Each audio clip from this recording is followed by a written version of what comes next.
Muy buenas noches.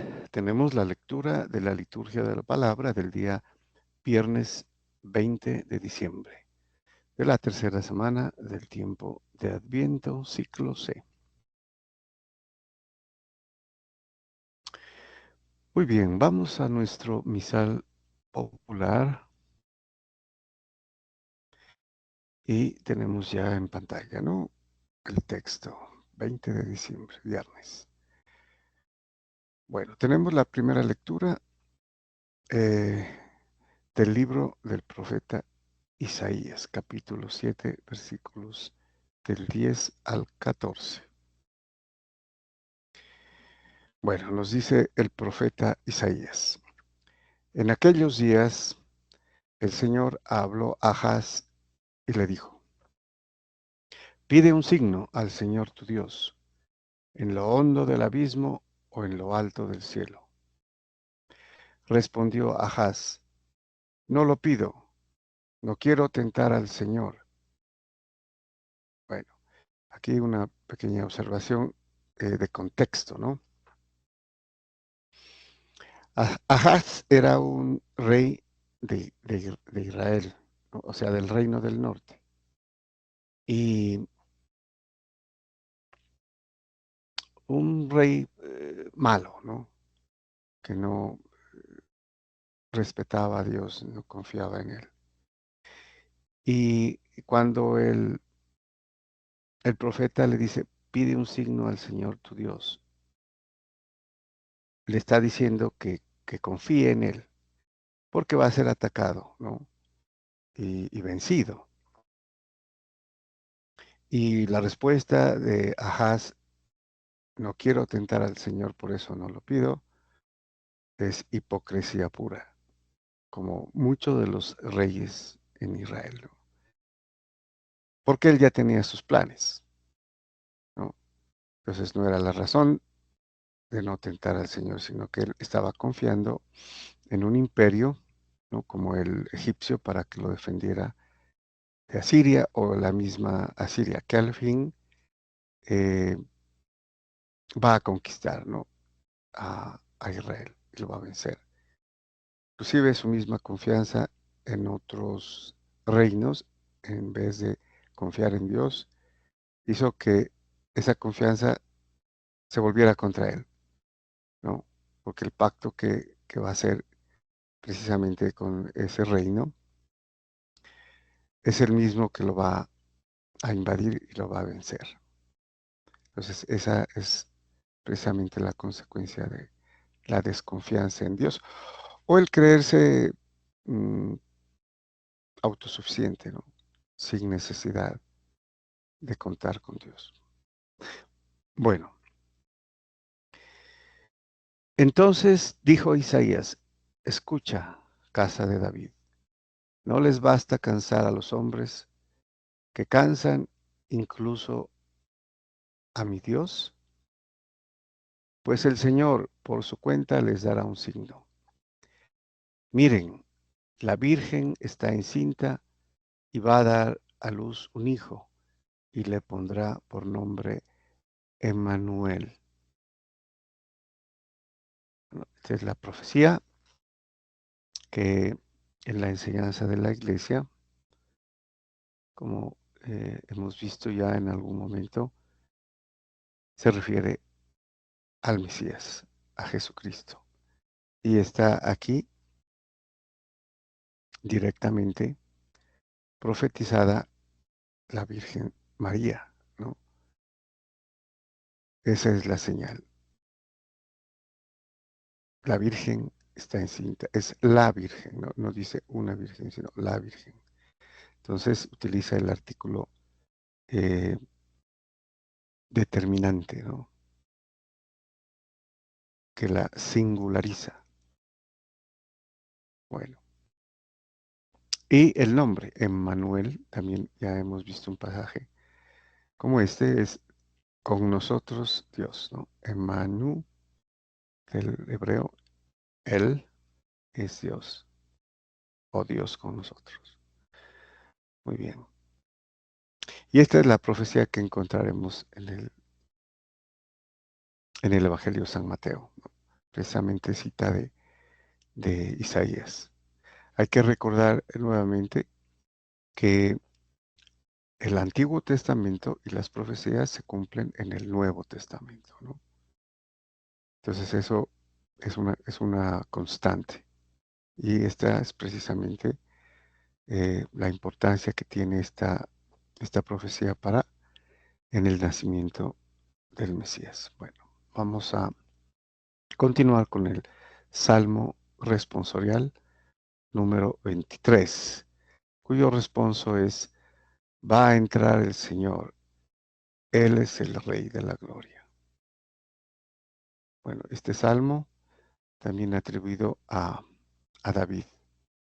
¿Sí? Es un eh, salmo de alabanza, ¿no? De aclamación, de canto, ¿no? Al Señor y a su omnipotencia. Nos dice el salmista, del Señor es la tierra y cuanto la llena, el orbe y todos sus habitantes. Él la fundó sobre los mares, Él la afianzó sobre los ríos. ¿Quién puede subir al monte del Señor? ¿Quién puede estar en el recinto sacro? El hombre de manos inocentes y puro corazón que no confía en los ídolos.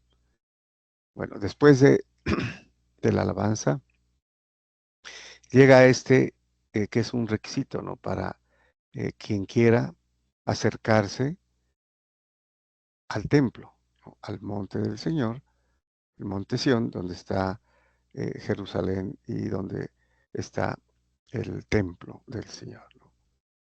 Entonces, ¿quién puede estar en el recinto sacro? El hombre de manos inocentes y puro corazón que no confía en los ídolos. Bueno, ese recibirá la bendición del Señor, le hará justicia el Dios de salvación. Esta es la generación que busca al Señor, que busca tu rostro, Dios de Jacob. También es profético en el sentido de que esta es la generación, no, no es esa la que está en el momento, ¿no? De la composición del Salmo. No se refiere a quien confía en la justicia de Dios y en Dios, el Dios de salvación, ya refiriéndose a Jesucristo, ¿no? Al Nuevo Testamento, a la era mesiánica. Y entonces ahí sí cobra vigencia la generación que busca al Señor, que busca tu rostro, Dios de Jacob, que es lo que hace eh, los miembros de la iglesia, ¿no?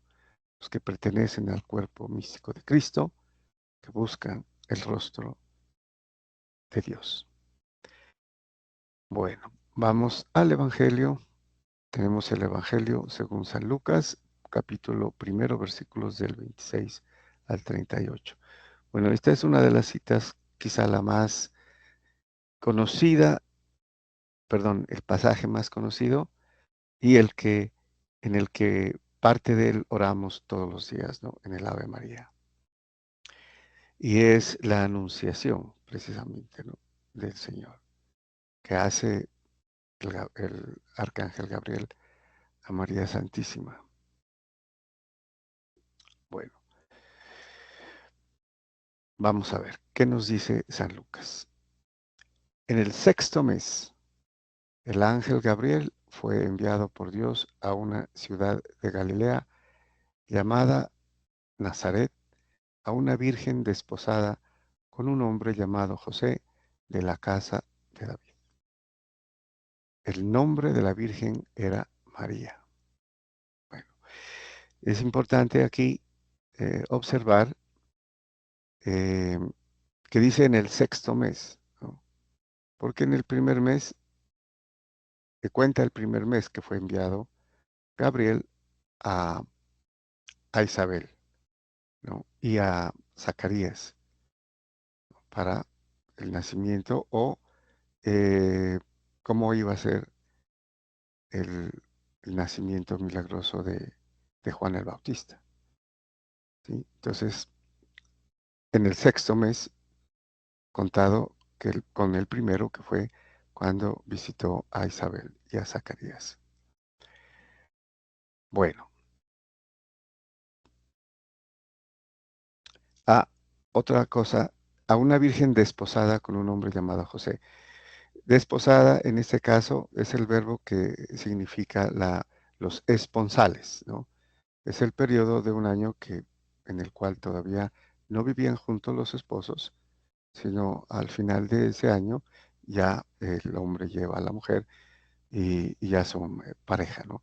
Pero en este momento, dice, la Virgen estaba comprometida, digámoslo así, ¿no? En nuestro vocabulario, con un hombre llamado José de la casa de David.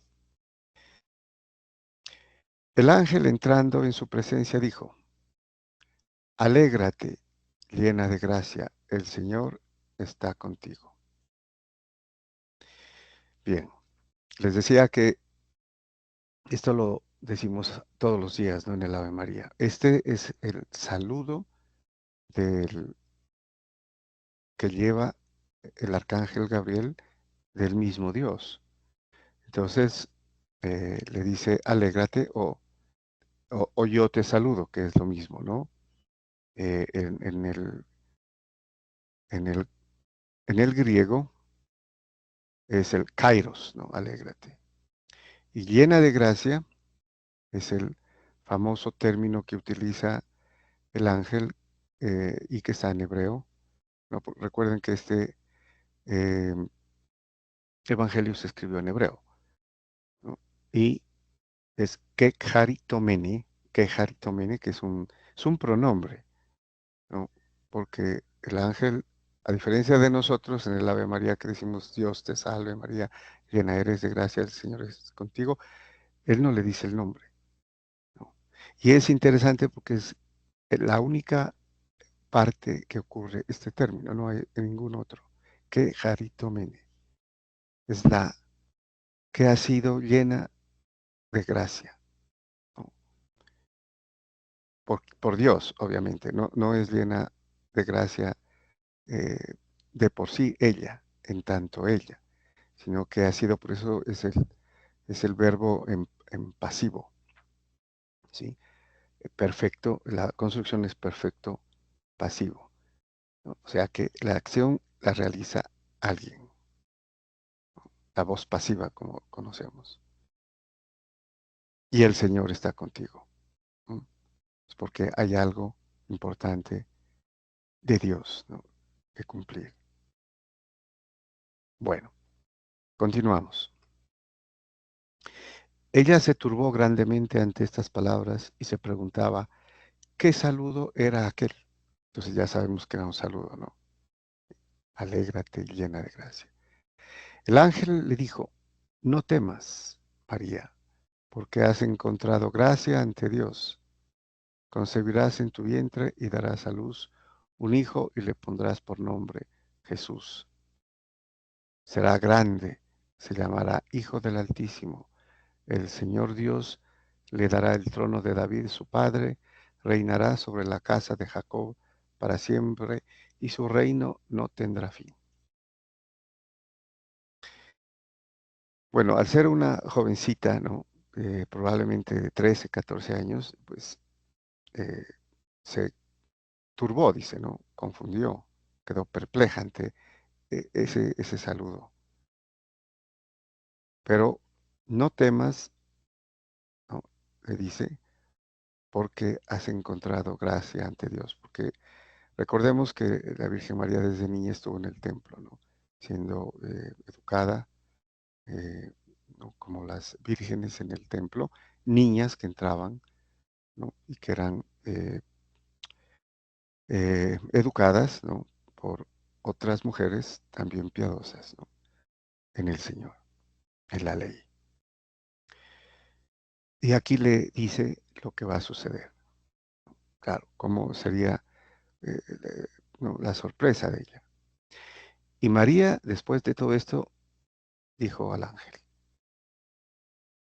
¿Cómo será eso? Pues no conozco varón. O sea, la Virgen entendió, ¿no?, lo que le dijo que iba a concebir, pero ella está todavía comprometida, todavía no conoce varón. Entonces, eh, se apresura a decirle, ¿no? No es que dude, no es una duda de la Virgen, ¿no?, sino, ¿cómo va a suceder si todavía yo no conozco varón?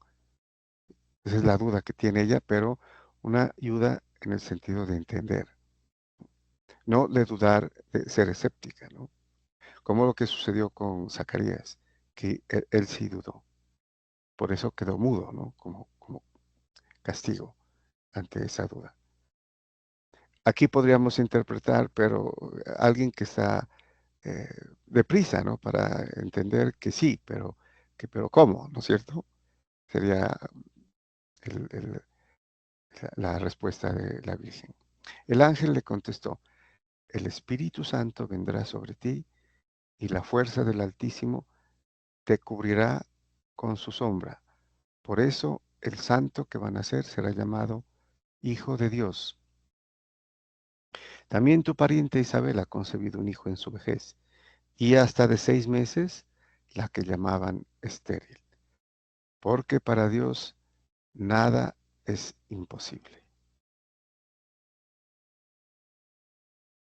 Bueno, aquí es importante observar que cuando eh, el ángel le dice, y la fuerza del Altísimo te cubrirá con tu sombra, el verbo cubrir con la sombra es el mismo que se utiliza en el Antiguo Testamento para cuando la nube bajaba, ¿no?, al Santísimo también, ¿no?, al arca de la alianza, y se posaba en el propiciatorio, ¿no?, en medio de los dos querubines de oro, ¿no?, y decía, cobijaba con su sombra. Y es ahí donde ocurría la presencia del Señor, de Dios, de Yahweh. ¿M? Era el lugar más sagrado que tenía la tienda en ese tiempo, ¿no? Todavía no era templo, pero era una tienda, pero en esa tienda, en una de las de los sitios de la tienda estaba el Santísimo, ¿no?, que es donde estaba el Arca de la Alianza. Y ahí bajaba Dios. Entonces es interesante ver que aquí le dice, el Altísimo te cubrirá con su sombra. ¿M? Y esa es la forma, entonces, concebida por el Espíritu Santo. Bueno, María contestó, he aquí la esclava del Señor, hágase en mí según tu palabra. Y el ángel se retiró. Es una frasecita, pero tiene tanta importancia, ¿no? Toda la importancia que y nosotros debemos reparar, ¿no? Meditar. María contestó, he aquí la esclava del Señor, la sierva, ¿no?, en realidad. O sea, quien está al servicio del Señor, porque es Señor, ¿no? Y aquí se refiere a Dios, y la sierva de Dios. Recuerden, en Isaías se habla del siervo de Dios, que es Jesucristo, ¿no?, como profecía. Y aquí está la sierva de Dios. Y dice a continuación, hágase en mí según tu palabra. El hágase de María, el hágase en mí. Y se hizo, ¿no? Se hizo en ella la palabra, el verbo, se encarnó. Entonces, ese hágase también es importantísimo. Ese hágase es hágase lo que Dios dice que sucederá, lo que el ángel le dijo, ¿no? Que en otras palabras sería, hágase tu voluntad en mí, hágase tu palabra en mí. Casi que literal, ¿no? Es hágase de María, hacer la voluntad de Dios. Y el ángel se retiró. El ángel se retiró, sorprendido tal vez, ¿no? No lo dice, pero... Y el ángel se retiró. Muy bien. Muchas gracias y bendiciones.